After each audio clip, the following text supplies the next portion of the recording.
Ana Margarita, ¿cómo estás? Bien, ay, estamos mejor Oye, ahora, sí. estamos mejor, vamos mejorando, No, vamos igual, mejorando. tengo el corazón chiquito, pero yo sé que ella está gozando y disfrutando. ¿Y qué puedo decir? Pero yo tengo una solución para eso. Me voy yo. No, jamás, porque entonces nos quedamos nosotros muy tristes.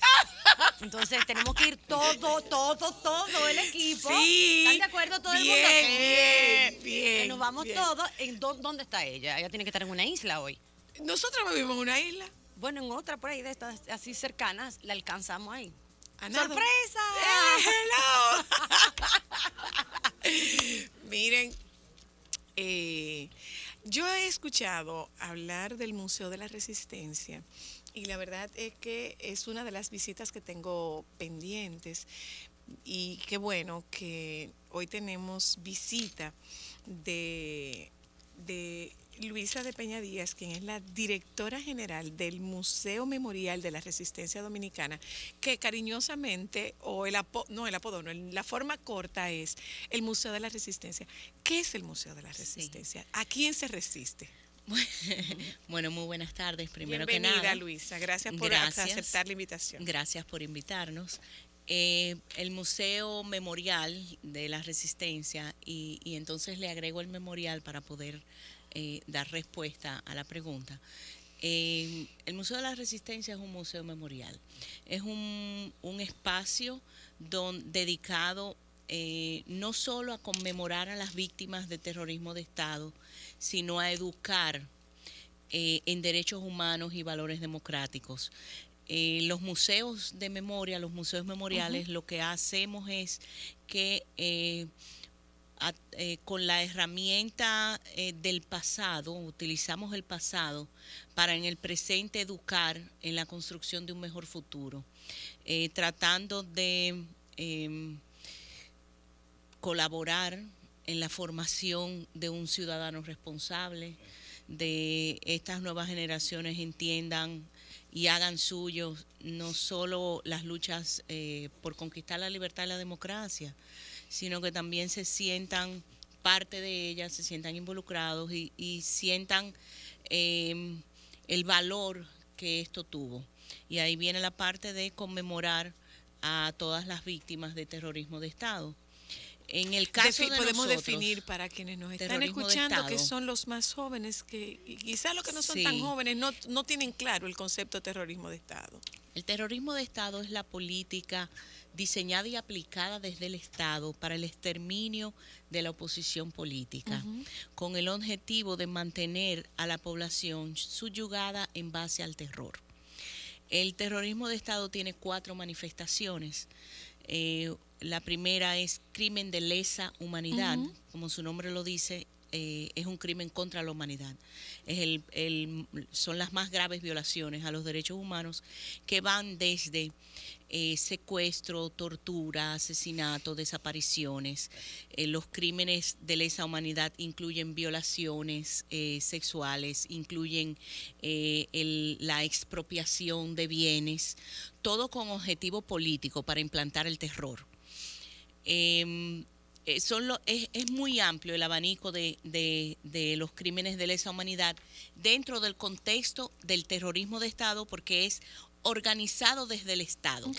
Y el Estado es el garante de la seguridad de la vida de sus ciudadanos. Entonces, cuando el mismo Estado viola... O al menos esa es su función principal. Claro. O sea, organizar la sociedad y garantizar el bienestar de sus ciudadanos. Entonces, las otras 3 manifestaciones de terrorismo de Estado es el genocidio, que es el asesinato en masa de un grupo racial o de un grupo religioso, el crimen de guerra, que se aplica dentro de lo que son las declaraciones de guerra, no solamente entre países, sino también conflictos armados internos, y el crimen de agresión, que es la agresión de un Estado contra otro. Para ponerle ejemplo de este último, por ejemplo, crimen de agresión, durante la dictadura de Trujillo organizó un atentado para asesinar al presidente de Venezuela, Rómulo Betancourt. Eso es un crimen de agresión.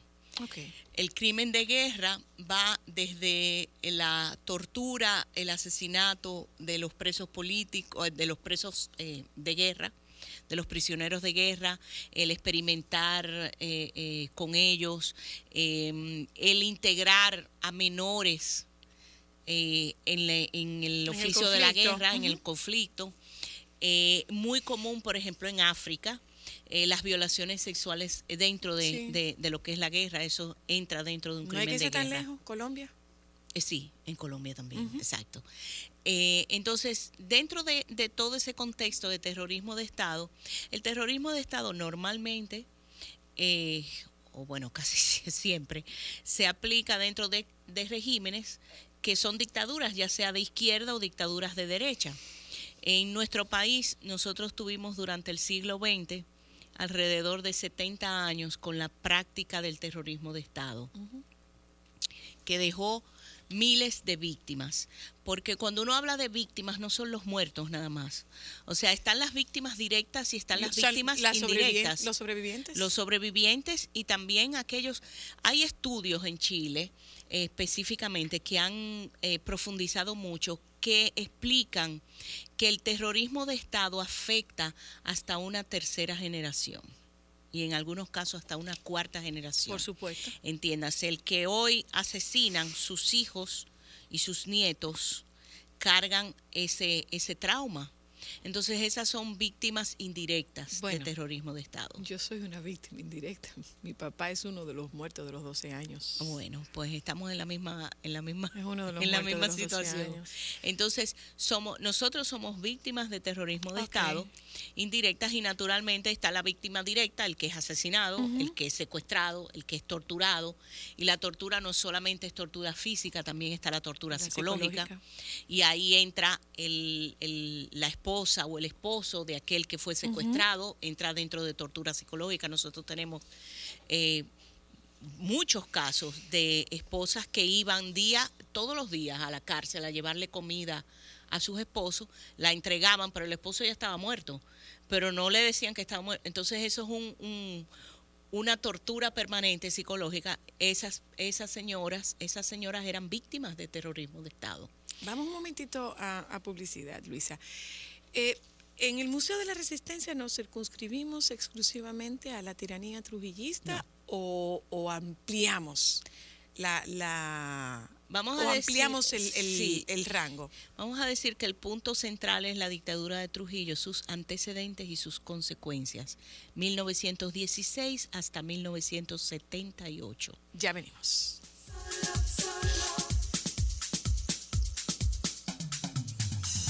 Al igual que los bebés, los cachorros necesitan un alimento especial. Dales Purina Dog Chow Cachorros Nutrición Temprana.